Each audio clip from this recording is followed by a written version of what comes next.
welcome to episode 5 of Catching Up with Joe Howe, the podcast no one asked for or expected. I'm your host, Joe, and this is part 2 of my conversation with Coach Carter.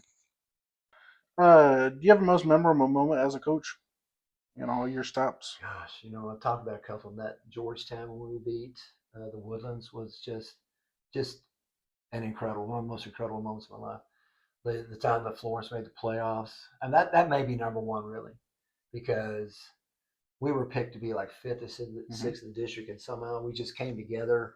And once you get some momentum going, it just kind of goes and That goes. was at Johnson City where Yeah. we rain the day before, all No. day. Oh, the day before. So we played Johnson City the year before, but it was in a deluge. It was in a flood, and we lost that late. I don't know if you remember this. It was like a goal line stand, and Hebner, which is the quarterback, was running out of bounds, and we were kind of with him going out of bounds. So one of our kids was running there, and he kind of banged into it and throws a flag. He didn't go down. And so now they get 4 more down. So we held him 3 down. On 4th down, the quarterback dropped the ball. Everyone on defense went for it. He picked it up and ran around and got it, and that's how it beat us. But the year that we beat them, I don't remember if it had rained before that game. I just remember that was a game that we had to have, and our kids just put it all together. If we needed to run, we ran, we passed. Our defense just played lights out, and that was a really good game. That's one, and the only other one that I would put up there when I was at Vista, we went to semifinals, and the one before we played Vandergrift, who was probably one of our biggest rivals. They're in district, and we played them in regionals. I think it's regionals before semifinals. And the game during district, we'd had a big lead, and they kind of caught up at halftime, and then in the second half, we went ahead, and they went ahead, and they ended up beating us. It was like at that time 48-45, crazy. Nobody scores that many points. Then we get them in the regionals, and we beat them, and that was sweet. Not only because we were going to semis, but because we're kind of able to avenge a loss we thought we didn't deserve. So those 3, as far as professional, those 3 kind of stand out. I mean, I won other championships, but those 3 really, really stand out. Do you have a least memorable moment as a coach? A least favorite? I have a most embarrassing, but it wasn't necessarily on the football field. I was coaching, and the night before we had a road trip, and we came back, and after the game on a road trip, you guys get in the car and drive away. Well, we had to do laundry, and we had to put stuff away, blah blah blah blah blah blah. And so I didn't get home until probably at 2 or something like that. Well, this girl that I knew, we weren't really dating. We were kind of friends. We kind of seeing where it might go. She invited me to go see the Red River Shootout, Texas Blade, Oklahoma. Well, I'm an Aggie fan, but I still love college football. So I said, sure, I'll go there. Really tired, not really feeling the next day, but I said I was going to go there. And so I go to the game. So I go to her. It's at her parents' house, and they're putting on the dog. They got steaks or moving. So I'm sitting there, and I'm kind of, and I catch, I'm like falling asleep, not being much fun. And then all of a sudden, out of nowhere, I get the Taco Bell gurgles, and I said, "Oh no!" And you start getting sweaty and stuff like that. I think I can't work through this. All of a sudden, I said, I gotta go. She goes, what is that? She says, what are you talking about? I said, I just gotta go. I wasn't gonna tell her I had to take a crap. And so as I'm walking by, I said, thank you, sir. And her dad looks at me like, I'm cooking steaks. And I gotta go. So I get in my car, and I made maybe a block in there. I think it was a Taco Bell. And I pulled in there, and I destroyed that bathroom. I mean, it was nuclear waste. And so I saw her later on that week, and she completely ignores me, treats me, and I said, I don't blame her. And I'm not going to tell her why I left. That would have been embarrassing. That was, as far as personal, probably one of my least favorite memories. I just meant as coaching. I don't want to go that deep into it. I don't know. As far as bad memories of coaching, you got good memories, you got bad memories. I can't think of one that stands out as a particular bad memory. I say I got the one where the block field goal against Lexington. That would have been 0-2. Yeah. Man, that kid came off. I remember watching on video. It wasn't a complete block. He tips it, and it made it kind of spin off, and then just barely missed. Oh. It sounded like a bad block. Because I remember starting football is as soon as you get put on the field goal or extra point team, if you hear the second thud, it's not good. Now that you brought it up, thank you for bringing up probably the worst memory. I had to bring it up at least once, Coach. Because that was my short playing career. That was by far the worst thing. Lexington was really talented, and we had, That was the start of Lexington's yeah, run it they had for a was. couple years. They did. For quite a while. They were really good. That coach was really, he was a really good coach. But That they was were putting it together at that time. that was also when I finally realized that it's not going to last forever. Because I remember being on the field goal team, setting the block, and then hearing the second thud, and then looking over and seeing Daniel Havens collapse because his career's over. I was like, shit, I this goes know. by quick. And at that time, as a coach, you want to collapse too, but you don't because you can't show that to your kids. But man, that was freaking not just heartbreaking, but ripping the heart out and stomping on it. That was a tough one. I know we didn't care about my least memorable moment as anything, but that was by far it. Yeah, I guess you're right. We'll share our misery together. I still remember it. I don't remember a lot from back then, but like I still remember hearing that second thud. But like when I think back, way, way back when I played, I don't really think about the games. But I think about the practices, the off season, like the kids that I was friends with, all the stuff we went through. The funny stuff we would do when coach wasn't looking, stuff like that. Oh yeah, like by far the best year we ever had was my junior year when I think we were 2-8. But like hanging out with that group of seniors that year, like Jake Ragsdale and Yeah, Clemens and that's all some good, them, just good guys. like That might have been the year. that was like the funnest time I ever had doing any sport. Well, I'm glad. I think that without meaning to, you probably learned a valuable lesson that is not the scoreboard, but what goes on between, the start of the season and the end of the season. I mean, 20 years later, it's not about the scoreboard. But yeah. Now, when you're in the middle of a 2-8, that ain't much fun. Back then, it was pretty much about the scoreboard. Yeah, but like I said, as you get older, you start looking at things differently and realizing, man, something. I really enjoy spending time with those guys. Yeah, because most of those guys I haven't seen in probably 15, 20 years. I mean, I don't know if you guys have had a reunion or not. My class did. We had the 20-year reunion last year. I think there was Did you go to it? Yeah, there was 12 of us that showed up. But there was only 70 people in our class. Oh, okay. Well, I go to mine, chunk. And as when I went to the 20th, I think, and there was a good amount. And then when I get into like the 30th, there was less. So I said, yeah, I got things to do. And then this last year, there's another one, and apparently tons of people showed up. So I don't know. Maybe I go to the next one. We'll see. Your reunions are fun, but really the people that you want to stay in contact with, stay in contact with. I don't stay in contact with anybody. Only time I ever hear about anybody is my mom through my mom. She's more the old social butterfly, Joe Howe, getting around, making friends, shaking babies. Hey, I'm doing a podcast now, though. You are. Everybody wants to watch. I don't know about that one, but we've had a few viewers in the couple ones we've done. I think I've posted 3 so far. You gotta tell me how to find this thing on your. The Catching Up with Joe Howe on YouTube. You just type in "Catch Up with Joe Howe." Yeah. That's all it takes. And then I've also posted on Facebook the link to it. Okay, Facebook. Well, I'm on Facebook more than on YouTube. Yeah. I do YouTube on everything when I'm like working on cars or house, something like that. Mm-hmm. That's a lifesaver. That's how you learn how to fix things. Yeah, it is 100%. Yeah. One of my old bosses told me that if you watch a video 4 times, you're an expert. You can fix anything. Well, I know this. When I'm going to fix something, I'll watch it twice. I'll go outside, start working on it, keep the video out there watching, doing the back and forth. And then when I'm done, I watch it one more time, make sure I done it. So I know about it. I'm definitely not an expert at it. But and then if you're working on a car or something, you take pictures of everything so you know how to put it back together. Oh, yeah. Now, my wife taught me that trick because I learned that one the hard way. Yeah. When you end up with multiple screws and bolts and stuff left, and you're like, I'm done. Anything that I take apart, I take pictures of. Yeah. I've learned that lesson. Yeah. Yeah. And I also learned all that during trying to teach myself how to make stuff out of wood. I think it's pretty cool that you're a woodworker, man. That's COVID. That's old. Well, that's old school. Putting your hands on stuff and feeling the grain of the wood and all that stuff. I use saws and stuff. Well, yeah, but you still got to put your. I guess you would wear gloves. Like when you sand it, do you sand it down to make sure it goes with the groove? Yeah, okay. My grandfather. I got the electric sander. I don't do anything by hand. Actually, you and Andrew. I take that back. I do part of it that I can't get the sander in.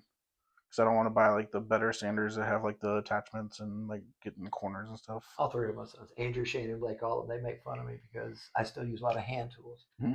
And Andrew does a lot of. Some of those are better. Yeah, well, he's got his own business where they use a lot of tools, and I'm always thinking, well, I always think hand tool first, but I've got to start thinking, okay, wait, there's a tool for every job. Yep. And so you start thinking, okay, is there a better way? Is there an easier way? Sometimes I, in a way, I'm almost, honoring my father by using the tools he showed me to use all these years later. I would do that, but my dad didn't keep track of any tools. When he passed, we went through the yard and took a magnet and tried to pick up all the wrenches and stuff he had just laying around everywhere. Because he was terrible about putting stuff back. Your dad was a hoot. He and I, like, he would come and all of a sudden, we didn't always agree on everything, but at least he'd come and we'd have a talk about it. He's one of those guys, if he had something to say, he'd come talk He to would it. tell you exactly what he wanted to tell you. 100%. I was respected about it. I really did. Even if he was wrong, he would still tell you like he was right.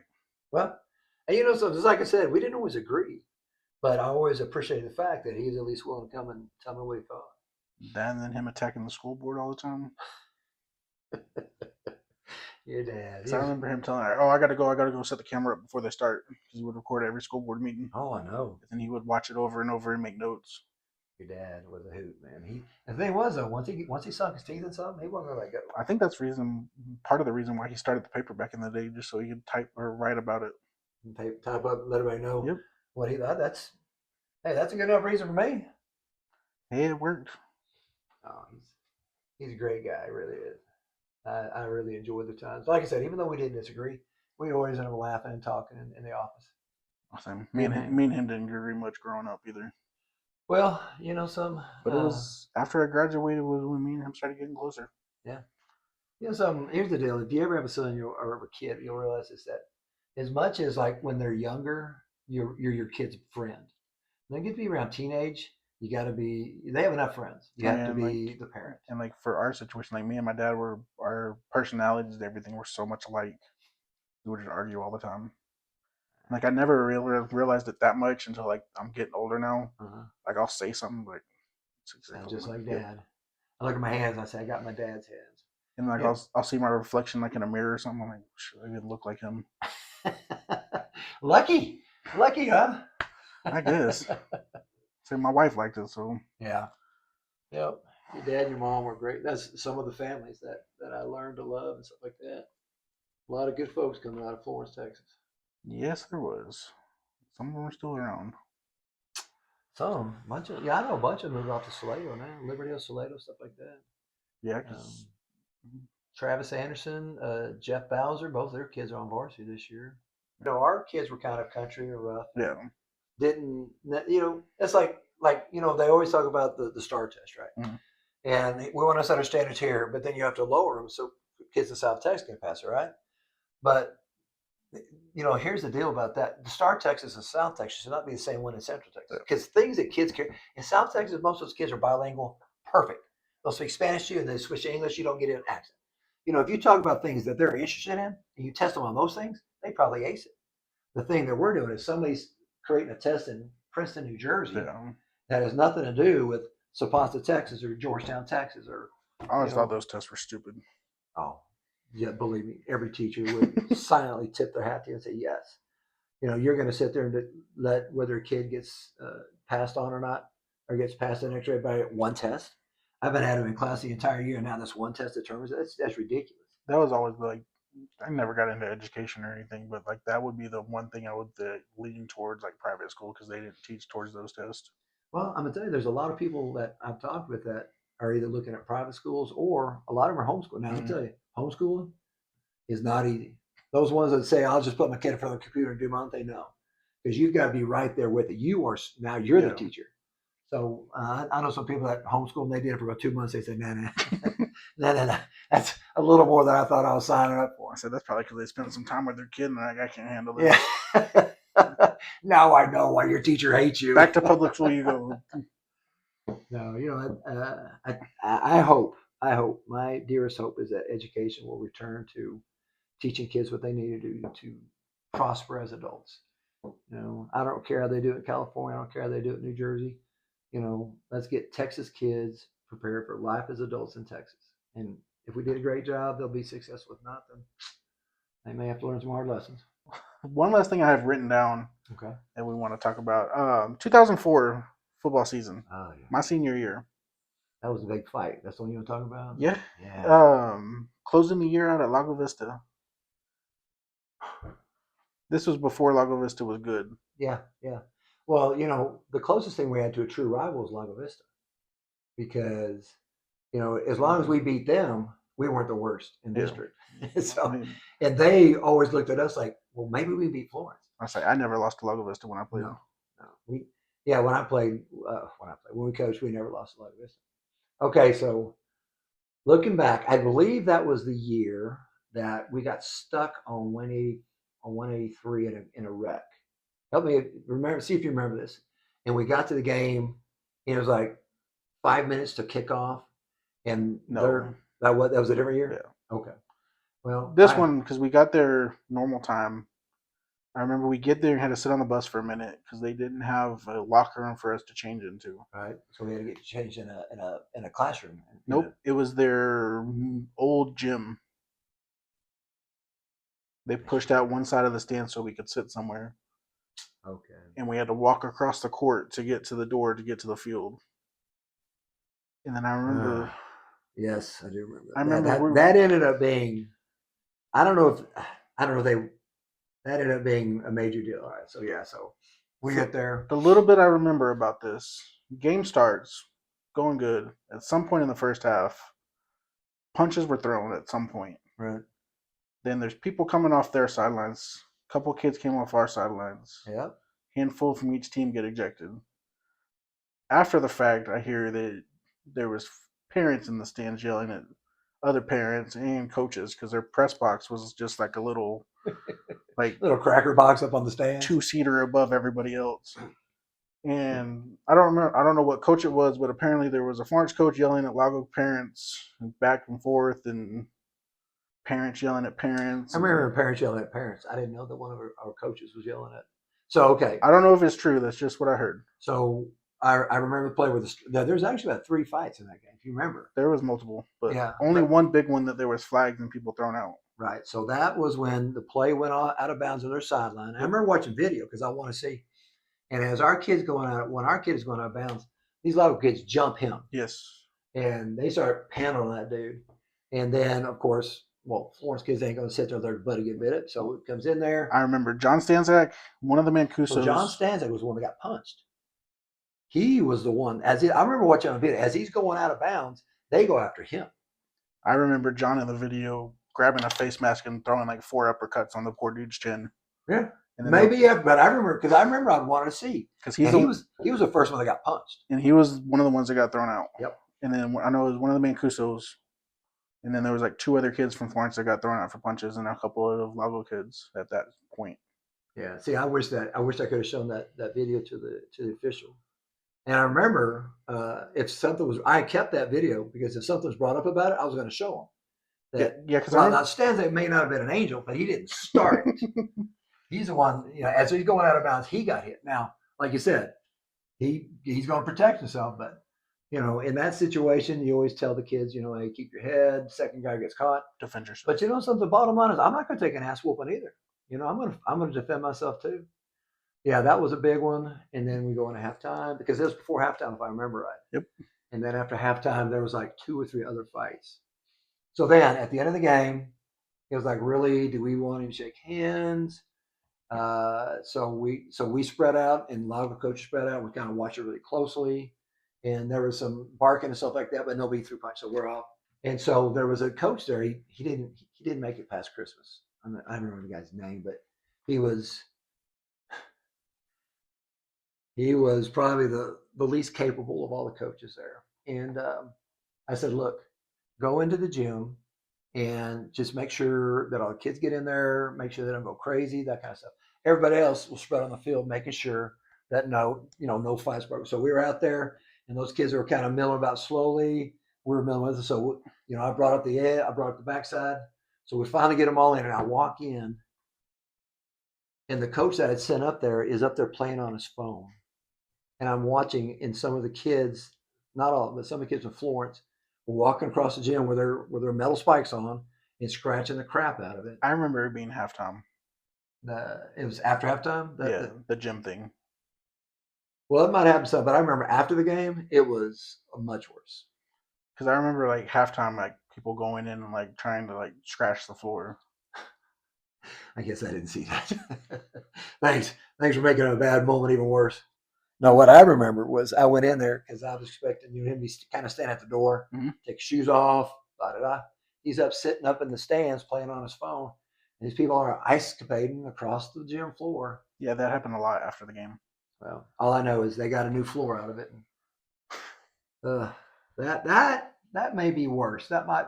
But the incident I wanted to talk about was I remember at halftime, you're about to give your little rah rah halftime speech. Yeah.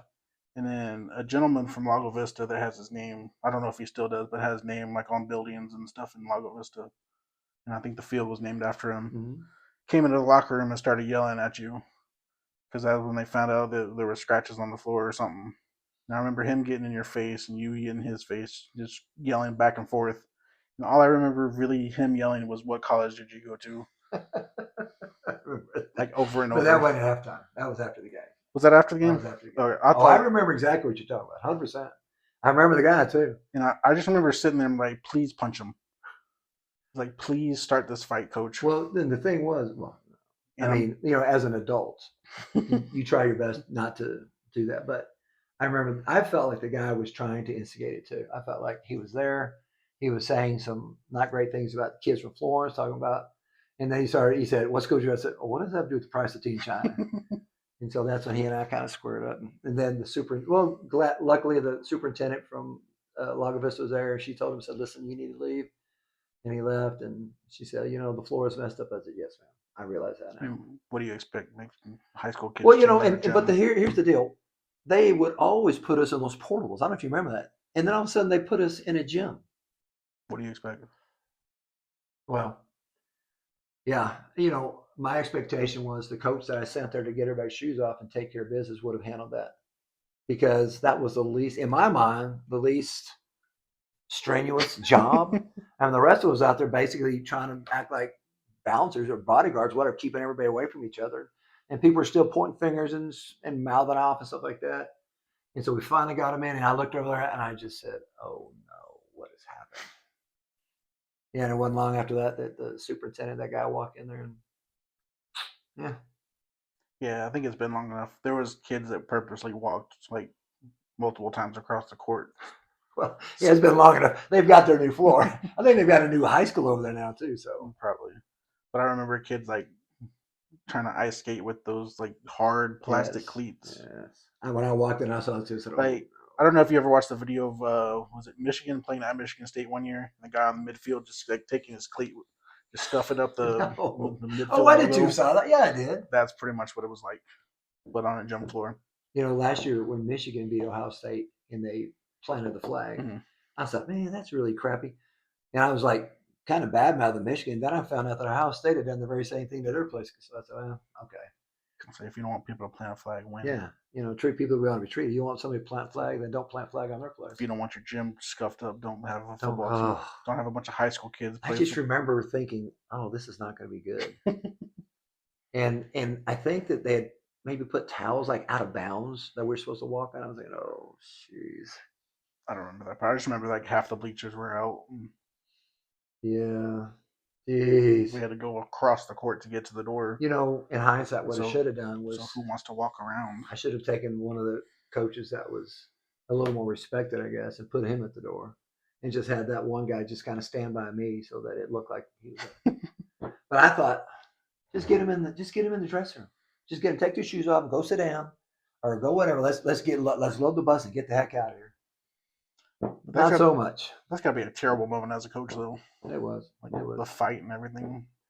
Yeah, that wasn't the first time I'd seen fights before. But that was a deal where there was both benches cleared and a lot of kids got ejected. And then that wasn't enough because the fights kept going on. The second half, there were still fights going on. And, that was a deal that I think that...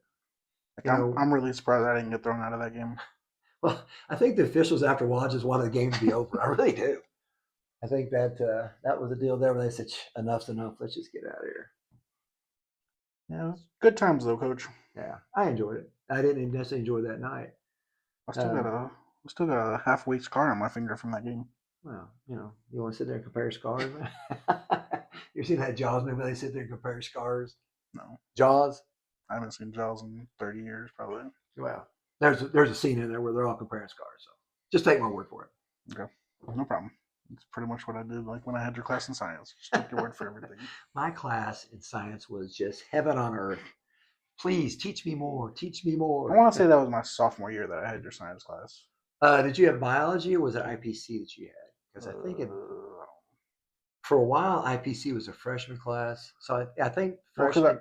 Freshman year I took a senior class with Miss Revis because I had Andrew and David Havens and Bradley and Zach Palacios. Did you take was it chemistry? It was like something like meteorology and oceanography class. They did it from 1 year. You took that as a freshman? Yeah. Go on with your bad self. It was terrible. You're the academician. I got picked on so much in that class. Of course. You're a sophomore in a senior class. What do you expect? Freshman. Freshman, even worse. Yep. And you're Jeff's brother. And Andrew and Zach were in that class. Oh, well, right there. Yeah. Andrew and Zach, didn't matter what class it was. Yeah. They were going to be cutting up. I remember getting pinned down and like drawn all over. Hey, there was a Palacios kid on their team. Do you know if Zach has a kid? You don't know? He might. He might, yeah. Drawn on. There you go. Yeah, they used to draw male wieners all over me. Awesome. With permanent markers. Because I remember it was David and Andrew would usually like pin my arms down, and Zach would draw it. I'm surprised that didn't go to even in Florence. I'm surprised that didn't go to the principal, and I'd have to deal with somebody. I remember there was one time, or usually it'd be like Miss Revis would be up at the front trying to do her little teaching, and she'd be like, "Guys, leave them alone." Yeah, she was very soft-spoken, soft-spoken somewhat, but very underspoken. You know, she probably was thinking you're a sophomore, a freshman in a senior class, so she probably gave them a little leeway. I don't know. I don't remember. I didn't learn anything at all in that class. Well, but that's is that because you were probably trying to protect yourself the entire year? But it was good though. I mean, I guess that's part of growing up in a small town. You get random classes you get stuck in. You know, I think that, like I said, Jeff being your brother probably made you somewhat all of their little brother. Yeah, because I grew up with pretty much all of them. Because that's the same stuff that Andrew did to Shane and Blake, just pestering, seeing what they could take. It would never go over the line, and I assume we never go over the line, but just can we push this guy to make him lose it? Can he keep us cool? That's what older brothers do. I don't remember what we did, or I remember, but I'm not going to talk about what we did. But I remember one time we got in trouble in that class, and me and Andrew got sent to the principal. I remember we're walking down there, and as soon as we get down there, you're in there. I don't remember what the principal at the time was, but I remember you telling her, like, "I'll take care of this." I remember you looking at both of us as soon as we walked in, like, "We'll see you after practice." Yep. That's something interesting because we used to, as coaches, we used to be a lot more willing to do that stuff. But as I went on in coaching, I realized, there was always coaches, even when I was younger, that said, "They don't have to do with football. I'm not going to mess with it." I always thought that was kind of selfish. This is a school, it's a community. But back then, I wish you would have said that and just let us do whatever the principal had for us to do. Well, I look back and there's a lot of stuff I didn't necessarily need to get involved in. And I wish, as I got older, I wish I would realize that has nothing to do with me. Why am I even involving myself in that stuff? I think that there are certain, as I went through, there were especially younger teachers that didn't know how to control a class, and they sit there and joke and laugh and have fun, and then all of a sudden they realize they're losing control, and they want to suddenly scream and holler whatever, and they would call me and say, "Hey, Joe Howe's acting like a jerk," and then I do a little research and I say, I would handle it with you, but then I go to her and say, "Listen, you can't be these kids' friend. Yeah. By him misbehaving, you're part of the issue because you're allowing it to go on. That should have been nipped in the bud." So anyway, as I went on, if a teacher specifically would ask me to deal with something, I'd deal with it. Otherwise, if it didn't deal with football in the classroom, but there were some things you couldn't ignore. There were some things that if a kid, used certain terminology or did something, punch somebody, then you would have to handle that. But that was one of the deals I learned is that you got to be careful about trying to be everybody's savior because some teachers take full advantage of it. Yeah. Should just let the principal spank your butt with the board, huh? I would have rather probably get suspended for a couple of days. Yeah, I guess they weren't really spanking when you went through there. No. Just ISS probably. And ISS, depending on who's running it, can basically be a nap time. Is that what it was? I never had ISS. I never went through there. I just sent work up there. Also, But the kids weren't scared of ISS, so I don't think it was really. I never got in serious trouble. Or the one time I probably should have. You told them you would handle it, Thank you. You're welcome. and that was all because of other people. Wait a minute now. Better take responsibility now. Hold on. Right. So it was a deal where I think it was Zach brought the chili pekin pepper. Zach Pala- oh, Yep, Zach brought Palacios. chili peppers. Yep. Now that's okay. I'm remembering And this incident. then Andrew and Bradley or David, one of them, put it in a starburst and folded the starburst up back like it was normal. Oh my god. They threw it to me and told me to go give it to somebody. I gave it to them, and apparently they couldn't handle, like, their mouth couldn't handle hot stuff, and like started like Some kind blistering. of allergic reaction or Yeah. something. And then it was like instant Wow. like principal. You're really glad that didn't go out in, because if it's an allergy thing, that could have Yeah. gone bad really fast. Like apparently she had like her mouth was started bleeding. Really? I remember the chili pepper thing. I didn't remember getting all the details. I just said I'll handle it. That's what I was told of. That's why it was a big deal. Well, and if it was like one of her friends, they probably played it up. Now, I mean, if it's an allergy, they might have blistered up. Yeah, but that was before people really cared about allergies that much. When I was a kid, there was no such thing as peanut allergies. There really wasn't. And these milk allergies, nobody was allergic to milk. But that's what that deal was, and I remember like the worst feeling ever was like you telling us like, "Yeah, we'll take care of it later," and like see me after Dang it. practice. Like, no, let's not. Can I go to ISS instead? Suspend me for a couple days, please.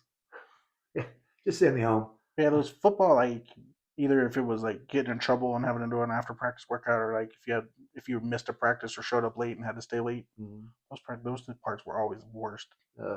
They were hard on coaches too. I mean, because everybody else got to go in, but I would generally be the one that would. Yeah, whatever coach was in charge of staying late was always mad because they had to do it. Yeah. So they're like, "Let's get you to puke." I mean, let's do this stuff, and the stuff that would drive me crazy was, instead of just getting it done, there'd be people on to whine and cry about. Oh yeah, I'm sure I whined and cried the whole time. I'm sure you did. I don't remember, but I'm sure you did. But I mean, okay, you're going to do this regardless, so just do it and get it over with. And there were some that realized that for whatever reason, if they missed practice or they were acting out, they just get it done and go in. And they might have got mad about how to do it, but they just finished up, went into the house. And then I remember the if you got a personal foul, the Saturday you had to run a mile. Yeah.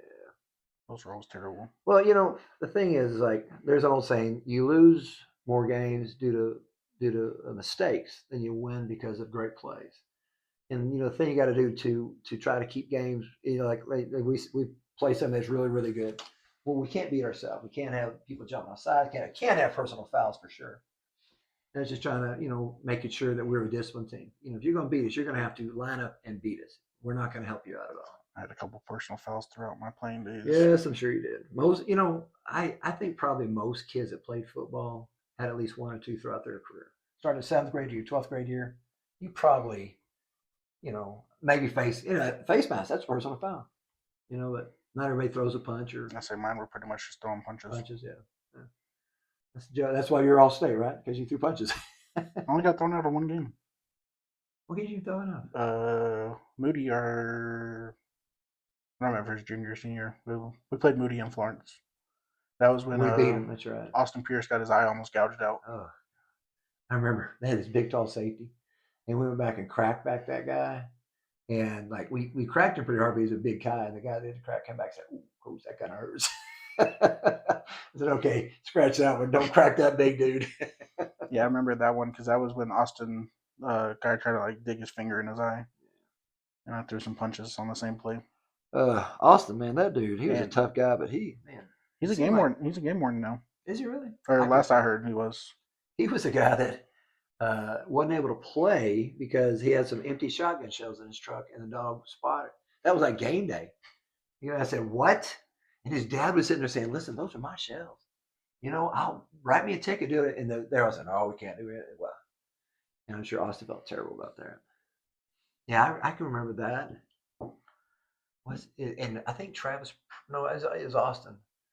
It might have. I think. Yeah. It wasn't until like right before the game that they had decided he couldn't play, and they came up to. We're like getting ready. We're suited. We're about. And they say, "Oh, coach, I need to talk to you." I say, "You gonna let me know?" Like as we're walking out the door. Yeah, I remember that Moody one. I remember whoever was filming for you, like zoomed in on that time, and all you just see is me throwing punches. And I remember, Must have been a friend of yours. I remember watching film, and you like made me go sit like right beside y'all. I'm like, we're gonna count how many miles you have to run. I think it was like 4 or 5. Well, it's trying to teach the right lesson. I know it probably sucked as a kid, That was terrible. but all these years later, it made you a better man. Nah, probably not. Probably I still ended up punching people throughout my football playing days. not. You know, people don't realize that if you're on the offensive defensive line, it's basically a controlled fist fight the entire game. But really I haven't is. punched anybody outside of football or There you outside go. of high school So you ever. got out of your system. Yep. Yeah, the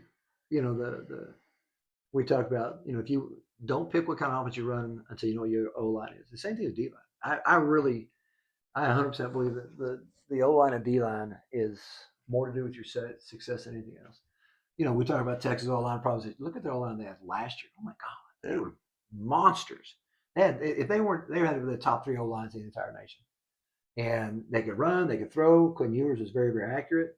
This year was kind of a rebuild in their offensive line, but man, I tell you what, if the quarterback have now played behind the offensive line from last year, they wouldn't be worrying about Manning. They'd be saying, "Yeah, this guy's exactly what we thought he was going to be."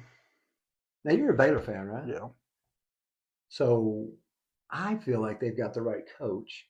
I feel like they're doing things the right way, but it just doesn't seem to stick. It would be better if he was a defensive coordinator. Great defense coordinator. He is a great. So does he call the defense? Apparently. Well, that he's doing what he needs to do. That guy was just he is an incredible defensive coordinator. And I really thought Baylor hit a home run getting him. I still kind of do. It just doesn't seem like when they have success, it just doesn't stick, There's moments. So like they have, what are they, like 3-3 right now? 3-2. 3-2. They lost to Arizona State by a field goal, and they lost to Auburn. I watched that Auburn game. Did you watch that game? Yes. It all came down to that kickoff return. All it came down to was tackling a freaking quarterback. Well, I mean, but after the kickoff return, it just seemed like Baylor couldn't quite overcome that hill. That was a good game though. If you learn how to tackle a quarterback before he gets 30 yards downfield, you win that game. At least you tackle him. Don't let him get in the end zone. Yeah, I think that Baylor really has a good guy right there. I hope that they don't start trying to. I mean, I don't know. You're a Baylor guy. You might be ready to get rid of him, but I mean, who are you going to go to? If you ask Baylor fans, they want to go back to the guy that probably can't coach ever again. Oh, yeah, that one. He, without a doubt, was the best game day play caller I've ever seen. Now, did he take care of his business off the field? Hell no. Not at all. But as far as what was done on the field, that guy was untouchable. But Art Briles. We can't mention his name. He shall not be named. Now his son is an OC somewhere. TCU. Right? TCU. He's doing a good job. No, but Art Briles, the guy that we can't mention, he'll get fired eventually. He was the best because game caller. Kendall started good everywhere he goes, and then peters out. People figure him out. That's the deal. Is like it seemed like with his dad, he was always making tweaks here and there along the way. So you never could exactly put your finger on what he was going to do. I think everybody that runs that offense now, they don't tweak it, which is why it's not. You know what? And I understand. Because that's what Mississippi State's running too. Yeah. I mean, the deal is like when you run that thing your first 3 or 4 games, how do we stop this? Then they get film on it. If you're doing the same thing, then they figure out how to stop it. A lot of it too is you need the correct athletes in certain spots. And you need a quarterback that's not stupid. Yeah. Well, but this is another thing that Briles did. Now, I remember seeing him at a coaching school. He said, listen, if your young quarterback can't see the whole field, cut the field in half. And that's what he did with Griffin. His freshman year, he would have him look at only on one side of the field. If he didn't like what he saw, take off running. Yeah. Well, okay, that guy's an incredible athlete, right? So he was constantly tweaking and changing. And, it's funny. The year before I went to Georgetown, he had just left Georgetown, and he just gone to Stephenville, and he had told a bunch of those guys, "Y'all need to come with me." And everyone was come on, we're going to do great things, and he did. Man, we went to Stephenville, and all of a sudden, he put those people on the map. He made the map, man. So their new stadium is named after him. over there in Stephenville. Mhm. I really think it's a shame. They built it like a year or two ago. In some ways, I think it's a shame that he hasn't been given another shot. But you can't overlook. I mean, just if you had a daughter and they'd had those rape games going on, you'd want that guy in freaking jail or hung from the highest tree. So I can understand why people like his outside of football stuff is reason enough why he should never coach again. Oh, the thing was, I remember when it was Steveville, people were talking about his kids were on steroids and that he was always seeing how far he could push the rules. Yeah, there's rumors out there about how shitty of a person he is. I've never met him personally. I just heard him talk, but I know that I thought he was good coach until all the off the field stuff came to light. Right. On the field, beyond par, but off the field, he was probably as bad as they get. Yeah, that would be the deal. If you bring him in, you'd say, "Listen, you're just going to coach." That's kind of like Penn State too. Joe Paterno was a great coach until all this stuff came out. Well, yeah, but Joe Paterno, he had kicked it upstairs. The thing that got Joe Paterno in trouble was he kicked it upstairs, but then he didn't necessarily ban the dude that was doing that stuff. So, yeah, when you get into the college game, there's a lot of cameras out there. There's a lot of eyes out there. Just do the right thing, Just that seems like a terrible life as being a college coach. Do what now? It seems like a terrible life being a college coach, especially now. Yeah. It's like the recruiting part of it never stops. Oh well, even the kids you have out there, you still have to recruit them. I've come to the feeling that whatever team you have that year, fall in love with that team. Yeah. Because next year there's no guarantees that any of those guys will be back, and you can't say the whole hard feelings because that's just the way the game is now. But the deal at Penn State, Franklin, last year he was 13-3, took his team to the semifinals. This year, at one time they were like ranked number 3, and he loses 3 games. So losing 3 games sucks. Don't get me wrong.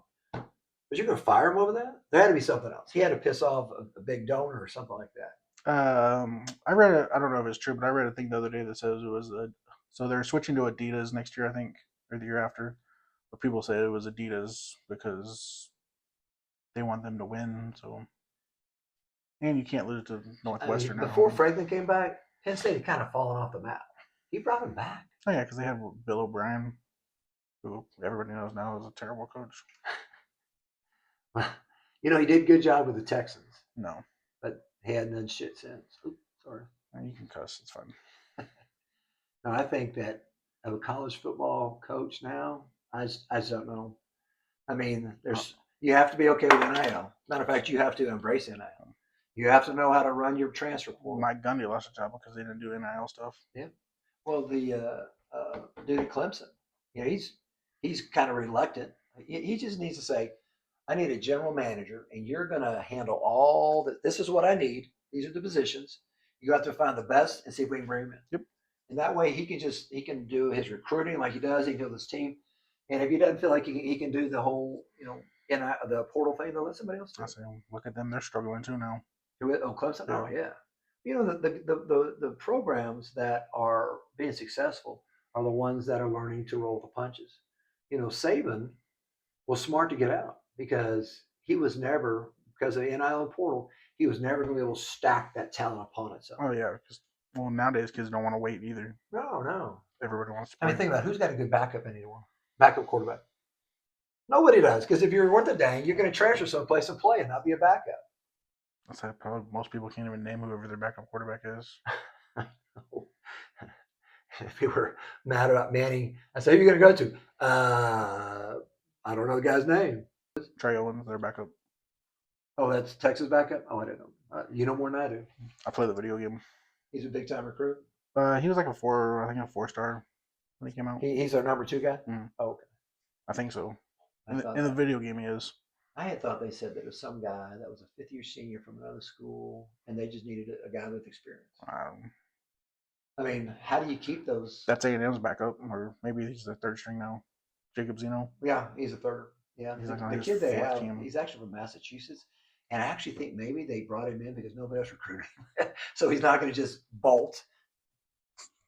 Because I know Zeno signed at A&M for his last year. He was at USF or something like that? Yes. UAB? One of those. Anyway, I remember reading about it. One of those small schools. He started at Baylor. Oh, That's right. He did come and start for Baylor. He was there the year Baylor lost to Oklahoma in the Big 12 championship game. You know, I wonder if he thought coming back, if he was actually going to be too. I think it was Rules last year he was there. You think Rule's going to stay at Nebraska? Probably. Yeah, I heard they talk about him going to Penn State, but he might make that jump. I think that's where he went to school. Why would you want to go to Penn State now? I think that's where he went. They're successful and really, really. Their coach has been really successful, and they fired him. You know what level is? Do I have to win a national championship not to get fired? Yeah, but like Rules thing, if he can win at Baylor, man, he did a great job at Baylor. He turned that stuff around, and they were really good. Hell of a recruiter. Like he was recruiting athletes. Yeah, and that's what I mean. Tech's paying players now, but that's the same model that Tech's doing because McGuire was under Rule for a while at Baylor. Yep. Oh man, they're spending some money at Tech now. Yeah. I'm just telling you something. They spent the money on the stadium. It might be the prettiest stadium in the entire nation now. Because I don't know if you've ever been to the campus, but it has a very Hispanic, like South Texas, North Mexico kind of theme. All their architecture is kind of like that, and so they brought that into it in like flat dirt. And the one thing I thought they did too much, they have too many of those like the high dollar boxes, so your crowd's not going to be as big. But Jones was never that big anyway. If you're a donor and you want to have a really great place, man, that's a great place to go. And it's they've done a beautiful job. Like I don't think money would be an issue there. Not now. They've got a donor that's a billionaire. Because he got all that oil money. Yep. He sold his company for like $4 or $5 billion. He's just buying. They'll still find a way to tech it up. I saw him play Utah, and so that's when I saw how good their defensive line was. Their defensive line is pretty damn good. They'll still find a way to tech it up. We'll find out. I mean, I got faith. You don't think they'll win the Big 12? No. Who's gonna win the Big 12? Probably Arizona State again. Think so? Actually, I don't know how long their quarterback's out. Yeah, he's out for a couple of weeks, I think. Actually, I don't even know if they won their last game because they started their backup. I thought TCU would be a little more of a factor. They're like 3-2 also. TCU, I think they're undefeated still. I thought I saw them got beat. I'm not. I'll take your word for it. I know at one point they were 4-0. Oh no, yeah, because they lost to Arizona State by a field goal. Yeah, something like that. Arizona State hit one late. Yeah, I like their quarterback though, Hoover. The TCU guy. Yeah, he's pretty good. What do you think about UCLA beating Penn State? that might have been the real nail in his coffin. I mean, a UCLA team that fired their coach. Yeah. Oh, their coach was horrible. Yeah. The coach just stand on the sideline, had no communication with anyone, just standing with his arms crossed. I think they were 0-4 when they beat Penn State. Yeah, that might have been. That's like part of the reason Jimbo got fired. That was probably starting the conversation with Franklin leaving and then losing at home to Northwestern when you're like 20-point favorites. When Jimbo Fisher lost to App State, I think that's when people started saying, okay, let's start looking around.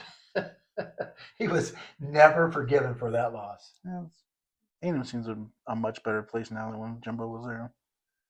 You know, I think he was a really good recruiter. I just don't think he did a great job of developing his athletes. And it appeared anyway that he didn't have a great amount of I'm going to say buy-in instead of discipline. Because if you buy it in, you don't have to worry about these kids acting up. And that's what happened at Florida State.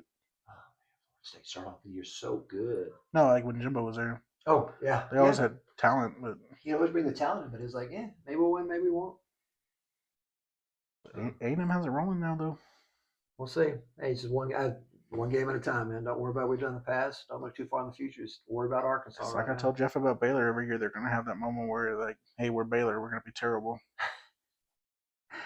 Well, I haven't seen it because they played the heck out of Auburn. And then who they lost to by field goal was Arizona State. Arizona State. They should have won that game.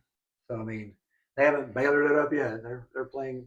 You know, they haven't done anything on the field that's going to make you shake your head and say, that's embarrassing. There's been offensive woes in some of their wins.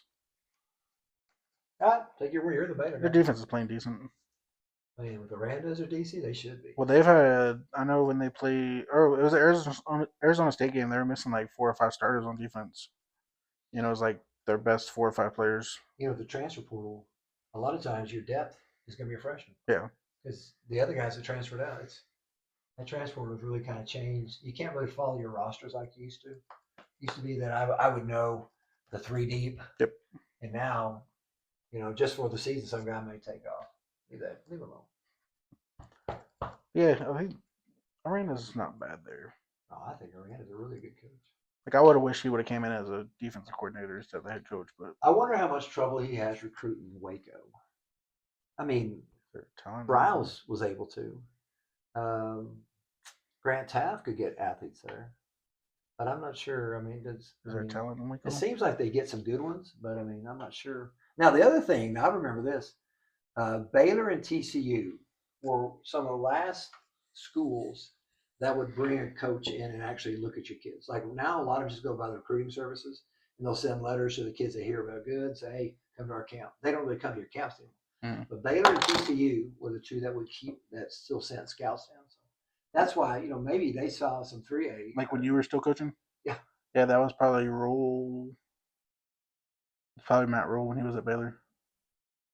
I just remember that they were getting athletes in Baylor, TCU, and they were finding them that other guys didn't know about. Yep. Because I know when Rule was at Baylor, they basically, I mean, they would look at the football stuff, but they would also look at track. Mm-hmm.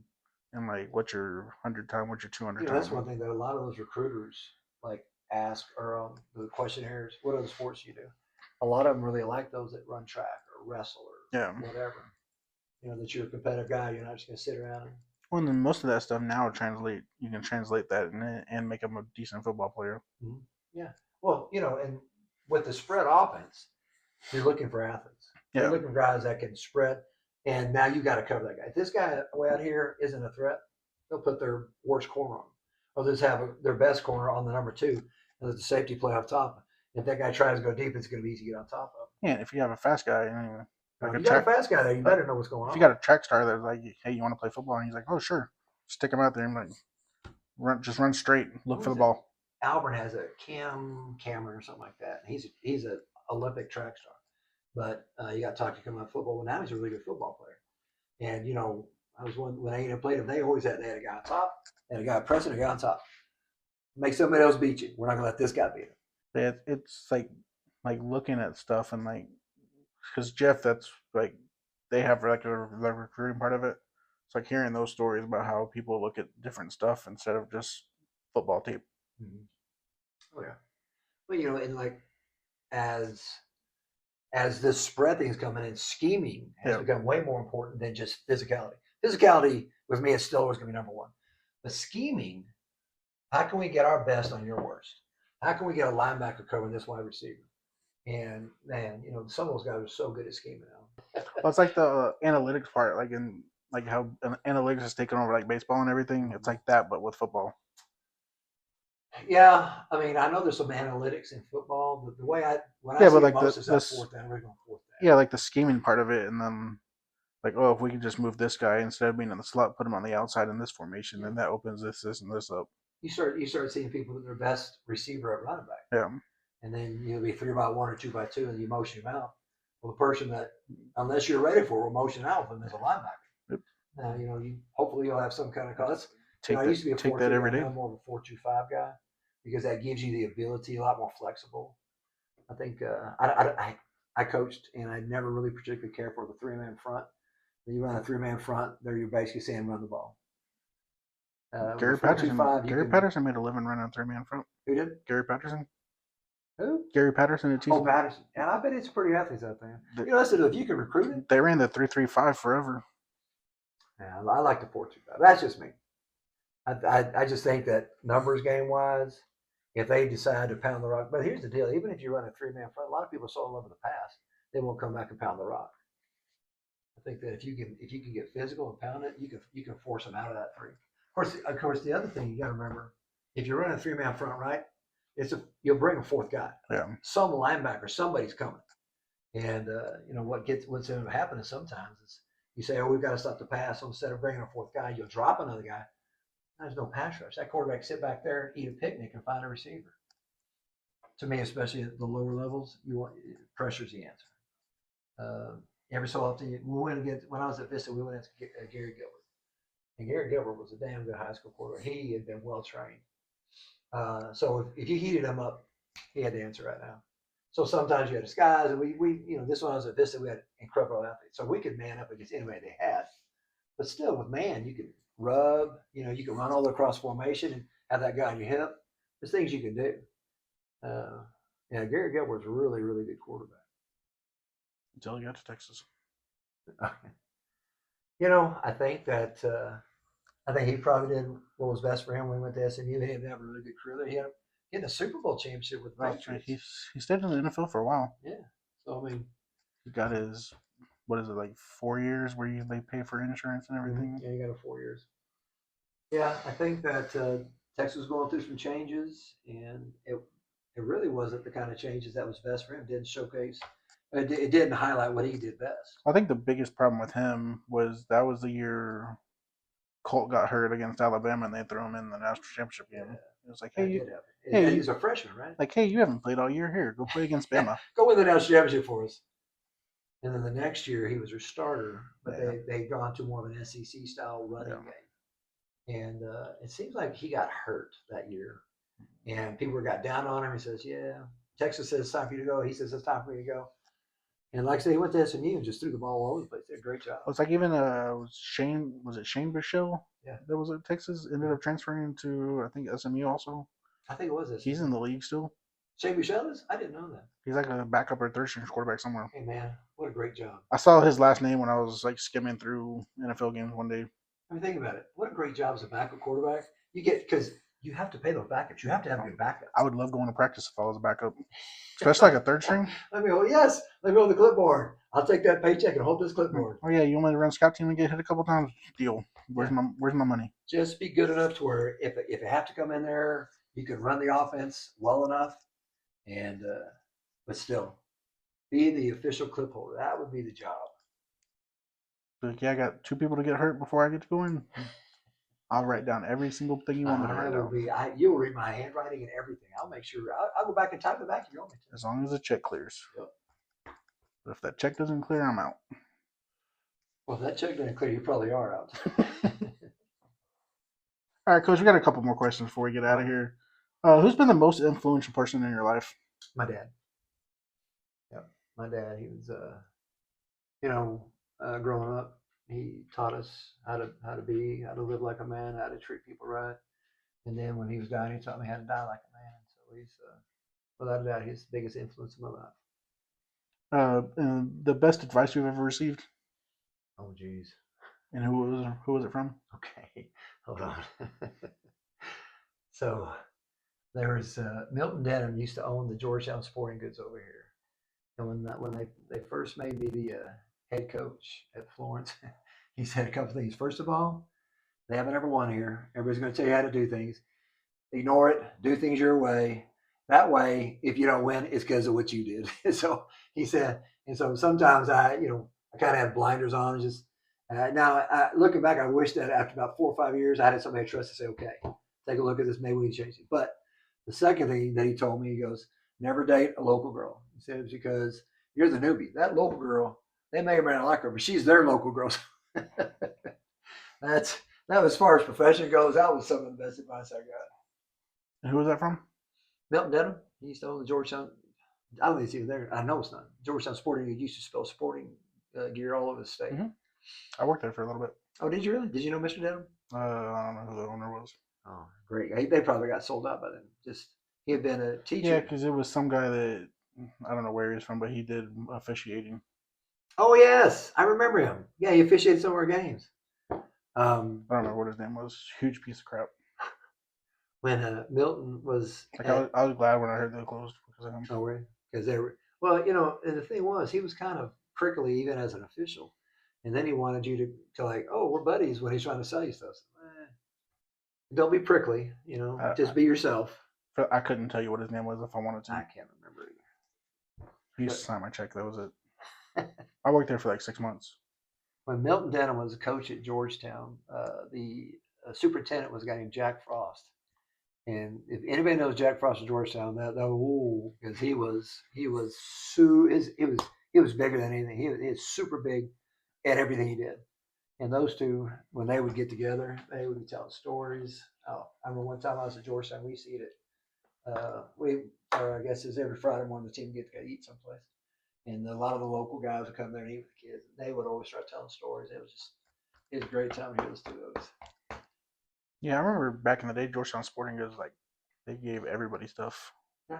Like I mean, Georgetown Sporting Goods was one of, not the first, but one of the first local sporting goods that would service everybody. Them and was it Young's something in Killeen? Young's in Killeen. Yeah, I remember driving out to Young's when I was in Florence to pick stuff up. Yep. That's all I have written down for us, Coach.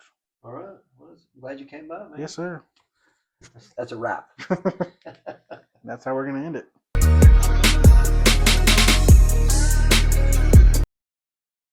That's all we have for you today. Thank you, Coach Carter, for joining me. And remember to check out our Instagram page at Catching Up with Joe Howe for details on our next show. Until next time, I'm Joe, and thank you for catching up with me.